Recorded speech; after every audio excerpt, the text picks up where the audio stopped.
이제 우리 함께 말씀을 보겠습니다. 출애굽기 4장 18절부터 26절까지 말씀입니다. 출애굽기 4장 18절부터 26절, 저와 여러분 교독으로 읽겠습니다. 제가 먼저 18절을 읽습니다. 모세가 그의 장인 이드로에게 돌아가서 그에게 이르되 내가 애굽에 있는 내 형제들에게로 돌아가서 그들이 아직 살아 있는지 알아보려 하오니 나로 가게 하소서. 이드로가 모세에게 평안히 가라 하니라.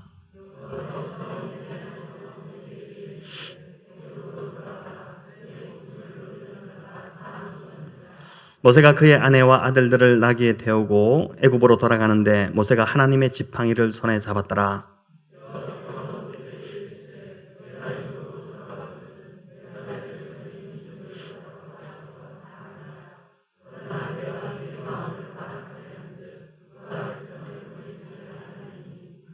너는 바로에게 이르기를 여호와의 말씀에 이스라엘은 내 아들 내 장자라.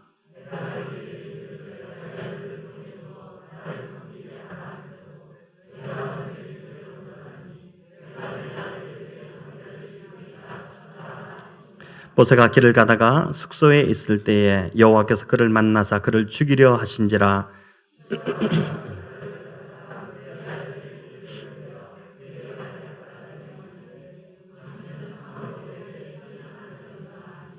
같이 읽겠습니다. 여호와께서 그를 놓아 주시니라. 그때의 십보라가 피난편이라 함은 할례 때문이었더라. 아멘. 자, 오늘 당신은 피난편이라는 제목으로 이 모세의 슬픈 가족사를 저희가 좀 살펴보도록 하겠습니다. 지난주 우리가 살펴보았듯이 모세는 이제 애굽으로 가라는 하나님의 부르심에 완고하게 계속해서 거부하죠. 5번씩이나 거절을 했습니다. 지팡이가 뱀이 되게 하고 또 멀쩡한 손이 품에 넣었다가 빼면 나병이 발하기도 하고 이런 기적들을 보았음에도 모세는 여전히 자신은 말을 잘 못한다 이렇게 말하기도 하고 또 혀가 둔하다는 변명을 늘어놨고 하나님께는 하나님 저는 자격이 안 되니 보낼 만한 자를 보내십시오. 그렇게 이제 이야기를 했었습니다. 결국 이 말에 하나님께서 모세에게 노를 이제 바라시게 되는데 그럼에도 하나님은 모세를 끝까지 포기하지 않으시고 모세의 형 아론을 붙여서 모세의 입을 대신하게 합니다. 말을 잘 못한다고 하니까 그럼 대변인을 붙여줄게. 내 형 아론을 대변인으로 붙여주겠다 이렇게 하신 것이죠. 이제 오늘 본문은 모세가 하나님의 부르심에 순종해서 어떻게 보면 이제 억지로 끌려가는 것 같은 상황입니다. 그렇게 애굽으로 돌아가는 이야기인데 그런데 오늘 본문 20절을 보면 모세가 혼자 가지 않습니다. 홀로 애굽으로 돌아간 것이 아니라 그의 아내와 아들들을 나귀에 태우고 함께 돌아갔다고 합니다.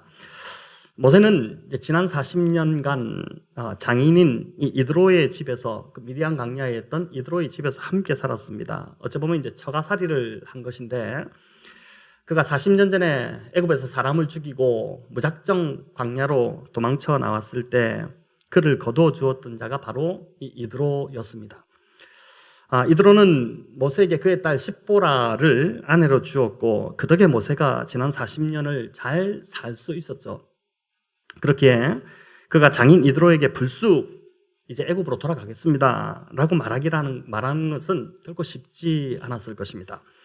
그것도 혼자면 몰라도 아내와 아들까지, 그러니까 이드로 입장에서 보면 딸과 손자들이지 않습니까? 그걸 데리고 간다고 하니 그것도 앞길을 어떻게 알 수 없는 그 땅으로 가는 것이니까 이 말을 모세가 장인에게 꺼내기가 참 망설여졌을 것입니다. 제가 이 본문을 묵상하다가 한 26년 전쯤에 신학을 하겠다고 아버지에게 허락을 구하던 때가 생각이 났습니다. 저는 그때 직장을 다니고 있었고 저희 가정 형편이 그리 넉넉지 않은 때였습니다. 아버지는 당시 늦가기로 신앙을 이제 시작하신 때였기 때문에 제가 볼 때 저의 이런 결정을 아버지가 참 이해하지 못하겠다 이런 생각을 했던 것이죠. 며칠을 마음 졸이며 기도하다가 그날 이제 저녁 먹는 자리에서 제가 아버지에게 조심스럽게 이제 말을 꺼냈는데 아버지가 저의 말을 다 들으시더니 어떤 반대도 없이 네가 원한다면 그렇게 해라라고 말씀을 하셨습니다. 아마 저희 어머니를 통해서 이제 아버지가 미리 들었을 것 같고 아버지도 고민을 하셨겠죠. 이후 아버지는 저희 이제 든든한 기도 후원자로 지금도 아들의 목회를 위해서 이제 기도를 해주고 계십니다. 모세도 장인 이드로에게 말씀드리기가 많이 주저되었을 것입니다. 하나님의 부르심 앞에 순종하기로 했지만 막상 떠나려고 하니까 여러 가지가 걸리는 것입니다. 여러분, 한 곳에서 40년을 살았는데 그 40년을 사는 곳을 정리하고 간다는 것이 이게 결코 쉬운 일이지 않지 않습니까? 우리 18절 같이 한번 읽어보겠습니다. 모세가 그의 장인 이드로에게 돌아가서 그에게 이르되 내가 애굽에 있는 내 형제들에게로 돌아가서 그들이 아직 살아있는지 알아보려 하오니 나로 가게 하소서. 이드로가 모세에게 평안히 가라 하니라. 자, 이 구절을 보니까 모세가 지금 장인에게 상황을 제대로 말하고 있지 않는 것을 알 수 있습니다. 여기 보면 모세는 애굽에 있는 자기 형제 친족들에게 돌아가서 그들이 아직 살아있는지 정도를 보고 오겠다 이렇게 이야기하죠. 그가 얼마 전에 하나님을 만났던 일, 또 기적을 경험했던 일, 또 애굽에서 이스라엘 백성들을 해방시키는 그 사명을 받은 자신의 부르심이 그것이다 하는 것을 전혀 말하지 않고 그저 형제들이 애굽에 살아있는지 좀 보고 오겠다 이렇게 이제 말을 건넨 것입니다. 왜 중요한 것은 다 빼버리고 말하지 않았을까요? 그걸 말했다가는 못 가게 할 것 같으니까 그랬던 것이죠. 이제 40년 전 혈기왕성하던 40대에도 그 일을 이루지 못했는데 나이 80이 돼서 지금 너희 동족들을 애굽에서 데리고 나온다? 과대망상이다. 말도 안 되는 소리 하지 마라. 이렇게 하면서 이제 아마 막아서지 않았겠습니까? 그런데 상식적으로 추론해 볼 때 모세가 장인에게 이 말을 하기 전에 아내 십보라에게 먼저 허락을 구하지 않았을 리가 없습니다. 십보라에게 그 이야기를 했고 십보라가 결심하기까지 모세는 기다렸을 것이고 마침내 십보라가 가겠다고 하자 장인을 찾아가서 이제 말을 한 것이죠. 그렇게 이드로도 어쩌면 먼저 그의 딸에게 저희 아버지가 저희 어머니에게 상황을 먼저 들었던 것처럼 이 상황을 듣고 고민을 했을 것입니다. 자, 모세가 장인 이드로에게 어렵게 말을 꺼냈는데 보니까 대답은 너무 쉽게 돌아갔습니다. 나로 가게 하소서. 나로 내 동족에게 가게 하소서. 이렇게 말했는데 평안히 가라. 이렇게 한 것이죠. 어렵사리 말을 꺼냈는데 그걸 평안으로 응답해 주니 모세가 얼마나 감사했겠습니까? 여러분, 트레바리라는 말을 들어보셨습니까? 이게 흔히 쓰는 단어는 아닌데 외래어가 아닌 우리말입니다. 이게 뜻이 이유 없이 남의 말에 반대하기를 좋아하는 사람을 얕잡아 부르는 말입니다. 유사로 이제 트집쟁이 이렇게 볼 수 있는데 건전한 비판은 공동체를 참 건강하게 만들지만 이유 없이 사사건건 반대하기를 좋아하는, 반대를 위한 반대를 하는 이런 트레바리가 공동체에 많으면 공동체는 분위기가 굉장히 차가워지고 경직될 수밖에 없습니다. 그 사람 하나로 인해, 그 한 사람으로 인해 이제 여러 사람이 마음이 힘들어지는 것이죠. 그런데 이런 트레바리가 심한 사람들의 특징을 보니까 내면이 부실하고 허약하다는 것입니다. 예수님이 말씀하신 대로 사람의 속에 있는 것이 입으로 나올 수밖에 없는 것이죠. 자, 고민하고 마음 졸인 이 모세에게 평안을 빌어주는 이 장인 이드로처럼 저와 여러분도 늘 따뜻하고 부드러운 평안의 말을 건네는 이 평안의 사람들이 다 되시기를 바랍니다. 오늘부터 목장 모임이 시작되는데 무엇보다 우리 목자님들을 많이 격려해 주시고 힘을 실어 주셨으면 좋겠습니다. 모세가 이드로 앞에 설 때 마음을 졸인 것처럼 오늘 우리 목자님들도 이 첫 모임을 준비하며 오늘 이 교회로 오실 때 기대감과 설렘도 있었겠지만 굉장한 부담감과 제가 볼 때는 또 마음 졸임으로 오지 않으셨겠나 싶습니다. 목장 모임에서 여러분 트레바리가 되지 마시고 평안의 사람들이 다 되시기를 축원합니다. 저는 지난주 시편을 묵상하면서 저희가 지난주 이제 하나님 나라 큐티 본문이 시편이었지 않습니까? 특별히 133편이 저에게는 참 좋은 본문이었습니다. 짧은 세 절로 이제 되어 있는데 1절이 보라 형제가 연합하여 동감이 어찌 그리 선하고 아름다운고 이렇게 이제 시작을 하죠. 하나님이 보실 때 세상 그 어떤 것보다도 형제들이 연합하는 또 자매들이 연합하는 그 모습이 너무 선하고 아름답다는 것입니다. 하나님의 눈에는 그렇게 보인다는 것입니다. 더 중요한 것은 이 형제들이 모여 하나 되고 연합하는 그곳에 3절을 보니까 하나님께서 복을 내리신다고 합니다. 복을 명하셨는데 그 복이 바로 영생의 복이다 이렇게 말씀하죠. 그래서 우리가 모이는 이 목장 모임은 어찌 보면 이제 그 모여서 우리가 함께 연합할 때 이 땅에서 천국을 미리 앞당겨 맛보는 것이라고 할 수 있습니다. 2년 만에 목장이 대면으로 모이고 또 서로 또 잘 알지 못하기 때문에 요즘 저희 이제 성도님들 중에 교회 오면 낯섭니다 이렇게 말하는 분들이 많습니다. 새로운 분들이 많이 오시고 또 2년 만에 이제 그동안 오셨던 분들 서로 잘 모르다 보니까 뭐 이렇게 말씀하십니다. 하지만 우리가 용기 내어 모이려고 하고 하나 되기를 힘쓴다면, 연합하기를 힘쓴다면 이 시편 133편의 약속대로 목장 모임에서 천국을 미리 맛보는 경험을 반드시 하게 될 줄로 믿습니다. 우리의 목장 모임들이 이 시편 133편의 말씀처럼 선하고 아름다운 공동체로 계속해서 발전해 나가시기를 기도하겠습니다. 오늘 본문 이 모세 이야기를 계속 좀 이어가 보겠는데 애굽으로 돌아가던 길에 모세는 한 곳에 머물게 되죠. 이제 쉬어가기 위해서 저녁이 되었는데 이해할 수 없는 상황이 벌어졌습니다. 우리 24절을 같이 읽겠습니다.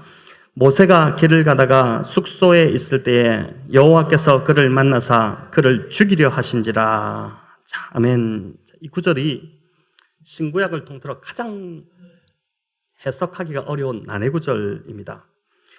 호렙산에서 모세를 불러서 그렇게 안 가겠다던 모세를 설득해서 가라고 할 때는 언제고 이제는 가는 모세를 도중에서 만나 죽이려고 하니까 이게 무슨 영문인지 도대체 이해가 안 되는 것입니다. 그렇지 않습니까? 하나님의 뜻이 가라는 건지 말라는 건지 이게 하나님의 의중을 이해할 수 없는 것이죠. 이를 두고 신학자마다 이제 해석이 참 많이 다양합니다. 이 본문이 정말 참 많이 이견들이 많은 그런 본문인데 그러나 먼저 하나 알 것은 히브리어의 관용적 표현이 있다는 것입니다. 히브리어에서 하나님이 죽이시려고 하셨다. 이것은 또 다른 관용적 표현을 어떻게 사용되냐면은 병에 걸렸다. 이렇게 이제 봅니다.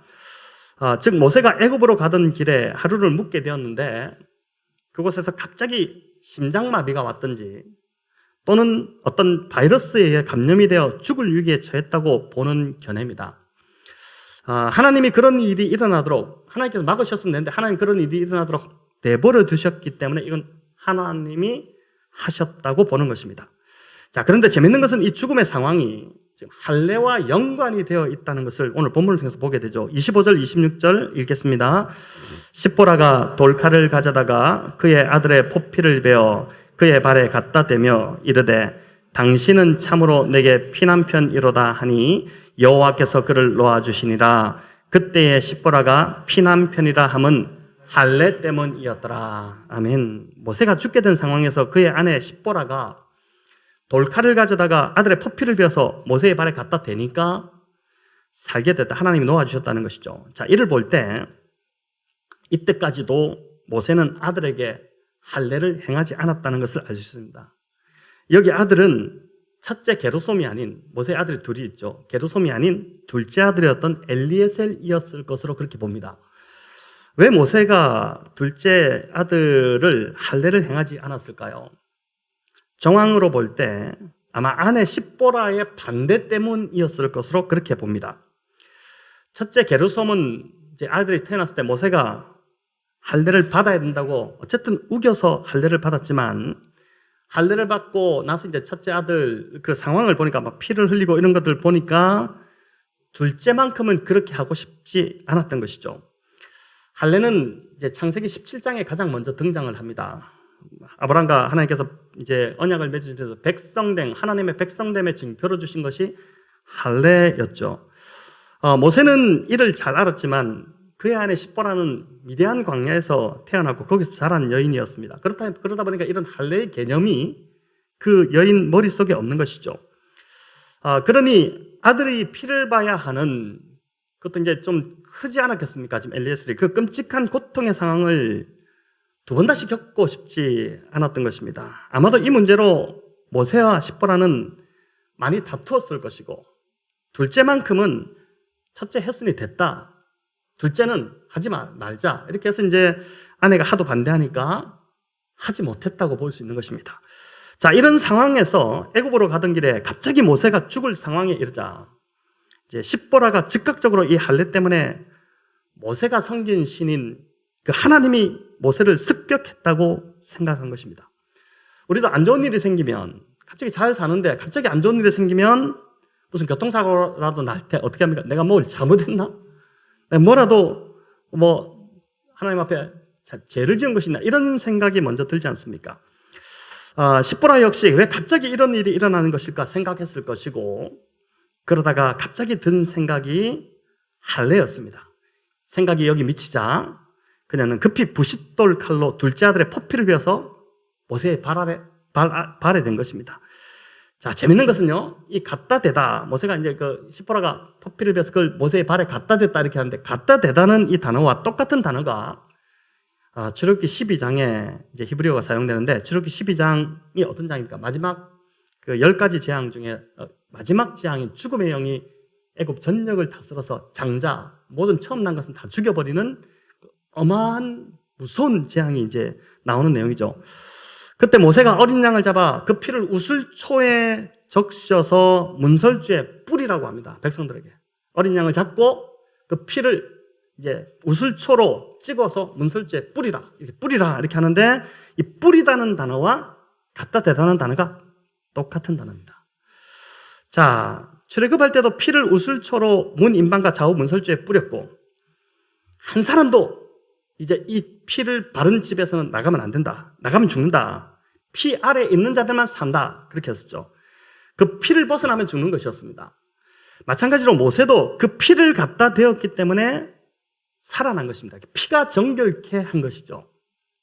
모세는 이게 말하는 게 뭐냐면은 모세는 부르심을 받았고 심지어 하나님의 능력을 상징하는 능력을 행할 수 있는 하나님의 지팡이까지 지금 20절에 보면 가지고 있습니다. 그거면 될 줄 알았습니다. 그런데 하나님께 쓰임받는 하나님께 쓰임받는 자는 그것으로는 부족하다는 것을 보여주는 것입니다. 마지막으로 가장 중요한 것을 갖춰야 될 것이 있는데 바로 그게 뭐냐면은 자신을 정결케 하는 것입니다. 그가 하나님께 쓰임받지 않는다면 상관이 없습니다. 그냥 대충 살면 됩니다. 하지만 하나님께 쓰임받는 이상 가장 중요한 관문이 바로 거룩함이고 정결함이라는 것입니다. 아무리 그의 부르심이 분명하고 하나님의 능력을 부어주셨다 해도 그 사람이 거룩하지 않는 이상 하나님이 절대 쓰실 수 없다. 이게 모세의 이 사건을 통해서 우리에게 교훈하시는 것이죠. 여러분, 이게 모세에게만 또는 무슨 선교적 사명을 받는 사람에게만 해당되는 것이 아니라 오늘 교회에 이 자리에 나오신 우리 모두에게 해당되는 교훈이라고 할 수 있습니다. 앞에서 찬양팀으로 섬기는 우리 찬양팀들, 또 오늘 목자로 이제 세워지게 되는 목자들, 또 집사 임명을 또 하게 된 집사들 다 뭡니까? 부르심도 있고 하나님 능력도 부어주시지만 그것만 갖고 되지 않는다는 것입니다. 내 자신이 먼저 정결하게 되고 거룩하게 되지 않으면 하나님이 우리를 쓰실 수 없다는 것을 이 말씀이 우리에게 보여주신 것이죠. 하나님의 백성들을 애굽에서 건져내려가는 사명이 모세에게 있는데 정작 그 사명을 받은 자가 자기 아들은 하나님 백성의 표시인 할례를 받지 않았으니 이 말이 안 되는 일이지 않습니까? 그래서 하나님은 지금 그 정결케 하는 일부터 시작하시는 것입니다. 애굽에 완전 내려가기 전에 도중에 이 일을 행하심으로 정리를 하고 계시는 것이죠.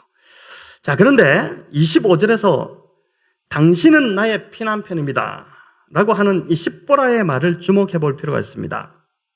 자, 이 말은 어떤 의미이고 또 어떤 뉘앙스로 십보라가 지금 이 말을 하나님께 내뱉었을까? 여러분, 이 피난편이라는 말 의미가 어떤 건지 아직까지도 정확하게 이거다라고 좀 내놓는 그런 어떤 학자의 견해가 없습니다. 하지만 느껴지는 뉘앙스는 좀 분명한데 이 뉘앙스가 어떤 거냐면은 원망과 분노에 가깝습니다. 이런 것입니다. 하나님, 그렇게 원하더니 제 아들의 피를 보내 이제 직성이 풀리십니까? 아이가 이렇게 고통스러워하는데도 할례가 그렇게 중요합니까? 이제 피를 봤으니 제 남편 이제 그만 놔주십시오. 이렇게 지금 하나님 앞에 원망 섞인 분노를 터뜨리고 있는 것입니다. 흥미로운 건 여러분 출애굽기 18장에 보면 이 4장이지 않습니까? 오늘 18장에 보면 출애굽해서 이 이스라엘 백성들이 이제 모세가 가서 10가지 재앙이 끝나고 출애굽을 하게 되는데 홍해를 건너죠. 그래서 출애굽해서 광야로 돌아와서 르비딤 광야에 머물 때 그의 장인 이드로가 모세를 찾아오는 장면이 나옵니다. 그런데 이드로가 이때 십보라와 모세의 두 아들을 같이 데리고 모세를 만나고 왔다는 사실을 알려줍니다. 우리 18장 1절부터 3절을 같이 한번 읽어보겠습니다. 모세의 장인이며 미디안 제사장인 이드로가 하나님이 모세에게 자기 백성 이스라엘에게 하신 일, 곧 여호와께서 이스라엘을 애굽에서 인도하여 내신 모든 일을 들으니라. 모세의 장인 이드로가 모세가 돌려보냈던 그의 아내 십보라와 그의 두 아들을 데리고 왔으니, 여기 보니까 모세가 그의 아내 십보라와 두 아들을 돌려보냈다 되어 있죠. 자, 그럼 십보라와 두 아들은 언제 미디안으로 다시 그 아버지의 친정으로 다시 돌아갔을까요? 출애굽기를 보면 오늘 이 사건이 있은 후부터 18장까지 십보라와 이 두 아들의 이야기가 이름조차도 언급되지 않습니다. 자, 이게 뭘 말할까요? 이를 볼 때 이 십보라와 두 아들은 이 사건 직후에 바로 돌아가지 않았을까? 그렇게 이제 우리가 추측을 해볼 수 있는 것입니다. 당연하겠죠. 십보라는 히브리 민족, 히브리 사람도 아닙니다. 그런데 억지로 지금 울며 겨자 먹기로 남편 따라서 남편이 가자니까 어쩔 수 없이 히브리인들이 사는 그 애굽으로 가야 했던 것이고, 또 하나님에 대한 믿음도 전혀 없었던 여인이었죠. 그런데 둘째 아들이 피를 보는 일을 당했고, 또 남편이 죽을 뻔한 상황이 이제 되는 그 경험을 하게 되니까 그날 그 사건으로 이 십보라의 마음이 완전히 떠나버린 것입니다. 그러니까 만정이 하나님에 대한, 하나님이고 뭐고 만정이 그냥 다 떨어져 버리는 상황이 된 것이죠. 자, 이후 모세는 광야에서 구스 여인을 아내로 삼게 됩니다. 에티오피아 여인으로 이렇게 보는데, 이 시점이 언제냐면은 이드로가 방문해서 떠난 지 얼마 안 된 때였습니다. 자, 그렇기 때문에 뭘 말할까요? 아마 십보라가 모세 곁에 남지 않고 함께 아버지를 따라서 다시 갔다는 이야기가 되는 것이죠. 버젓이 아내가 옆에 있는데 다른 여인을 다시 얻기가 좀 그렇지 않습니까? 모세는 이 아내뿐만 아니라 두 아들과의 관계도 참 원만치 않았던 것으로 봅니다. 여러분, 이 모세의 가정사를 이렇게 좀 구체적으로 듣기가 아마 처음이실 것 같은데, 십보라와 달리 이 두 아들은 이제 그때 아버지한테 와서 광야 38년 정도를 함께 동행을 합니다.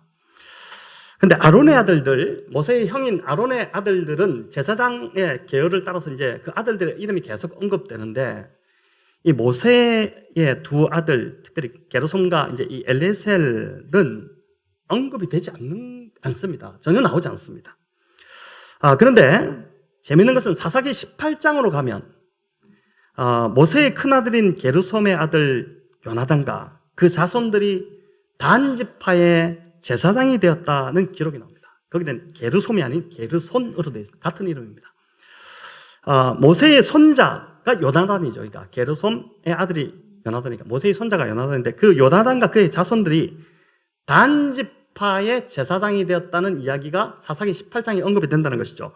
본래 제사장은 아론의 자손에게만 맡겨진 직분이었습니다. 그런데 변질된 이 단 지파가 모세의 자손들을 자신들의 사설 제사장으로 고용을 해버린 것입니다.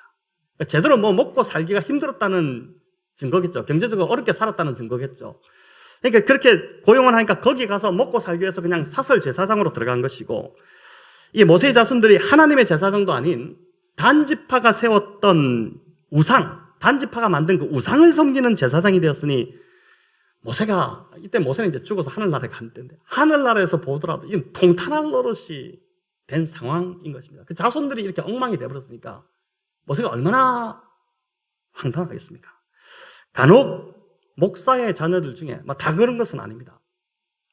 아버지에 대한 반발로 난 삐뚤어질 거야, 이렇게 하고 이제 삐뚤어지는 자녀들이 종종 있습니다. 이전에 이제 저희도 그 1세대 목사님들이 교회를 돌보시다, 이 대한민국 상황, 기독교가 들어올 때 상황 자체가 그랬죠. 경제적으로 막 어려운 시기였고, 교회를 돌보시느라 가정을 잘 못 돌보셔서 또 막 엄격하게 했고, 교회 오면은 어디 목사 자녀가 이런 이야기들을 참 많이 들으니까 그게 싫어서 교회를 떠나버리는 이제 그런 경우가 있었죠. 근데 모세의 자녀들이 이런 경우였을 것이라고 이제 볼 수 있는 것입니다. 이 결과들을 보니까. 모세는 이런 면에서 참 불행한 사람이었다고 할 수 있습니다. 40년간 200만 명이나 되는 이상 되는 이스라엘 백성들을 광야로 끌고 다녔으 이끌었으니 그가 진 짐, 여러분 그게 얼마나 무거웠겠습니까?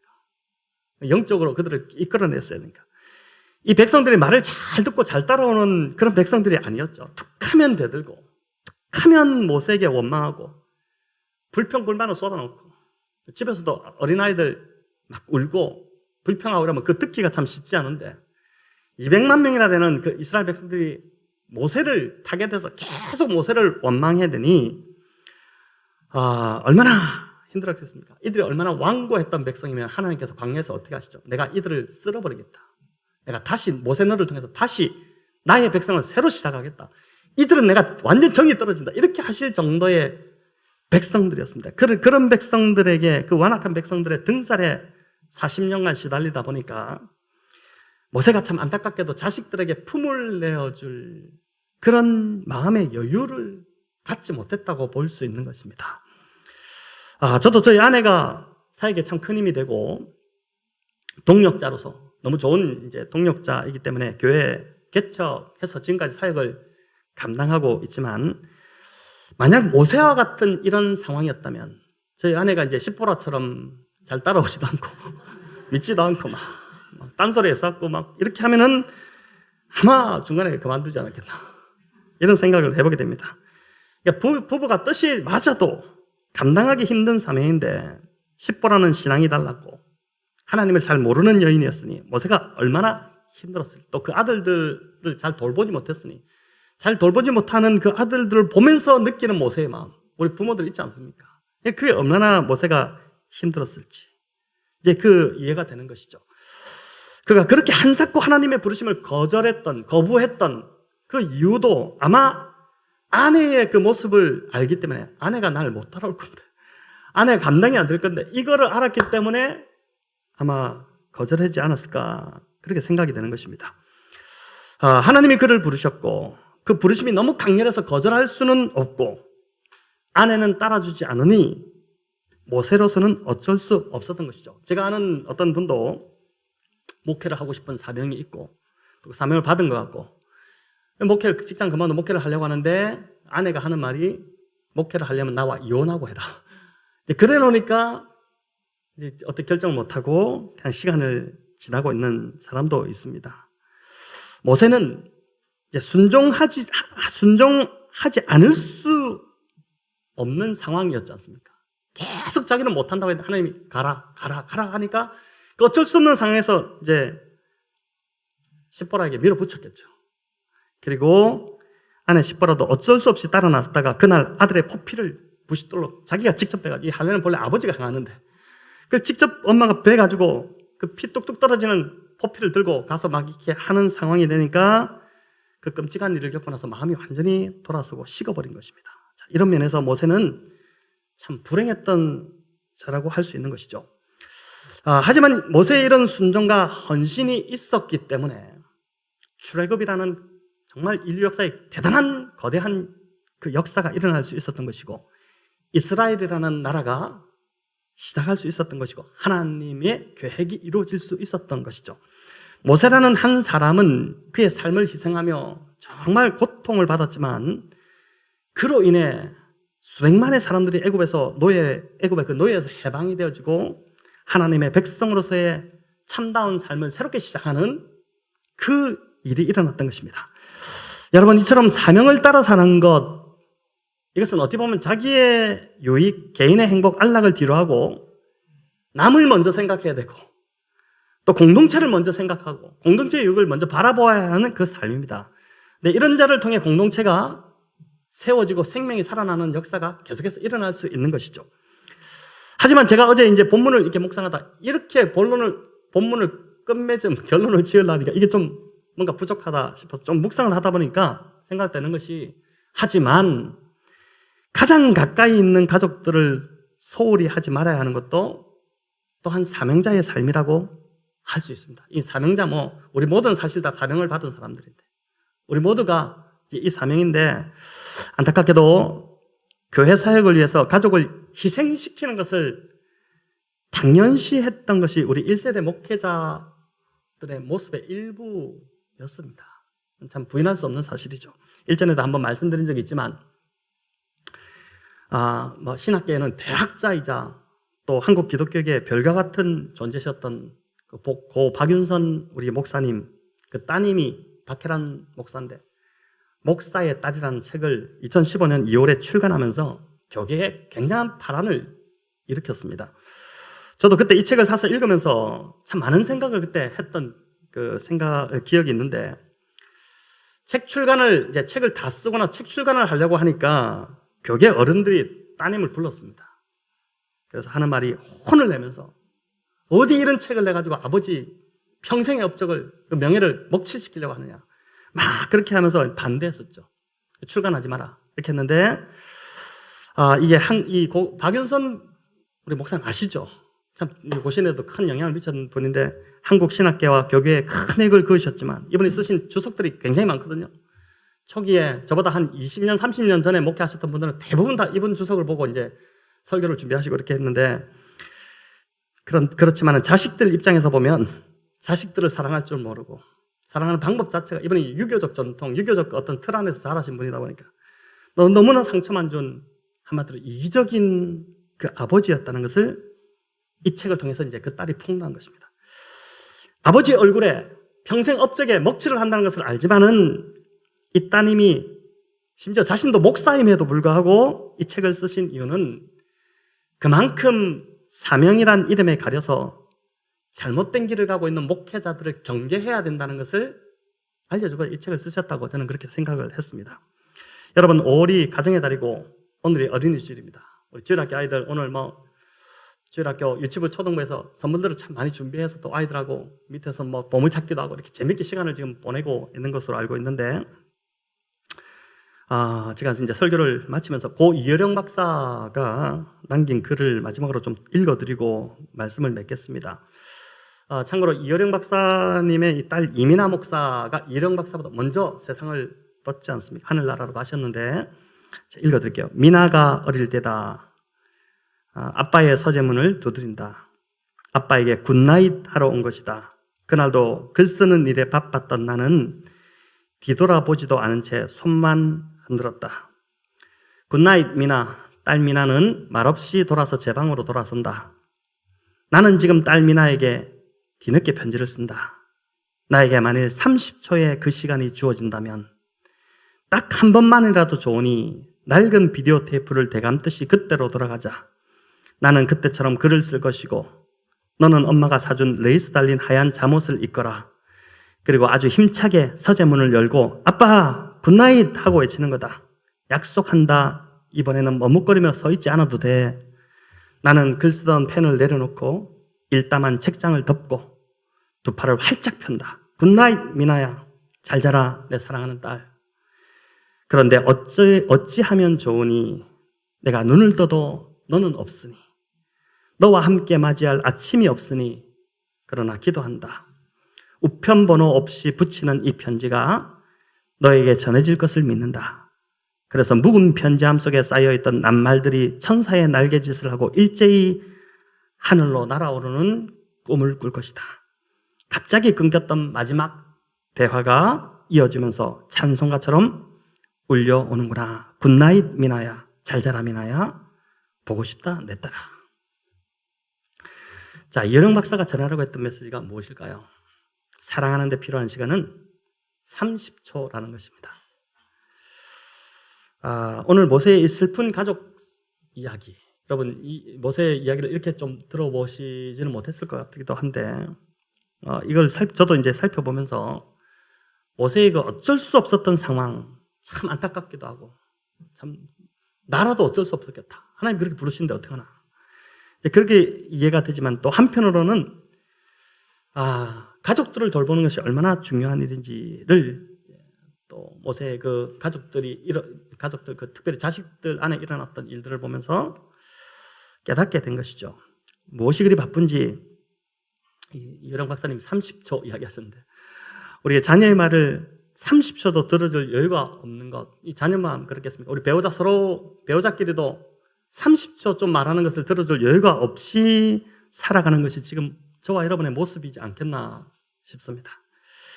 하지만 보니까 인생의 시간은 정말 금방 지나가는 것 같습니다.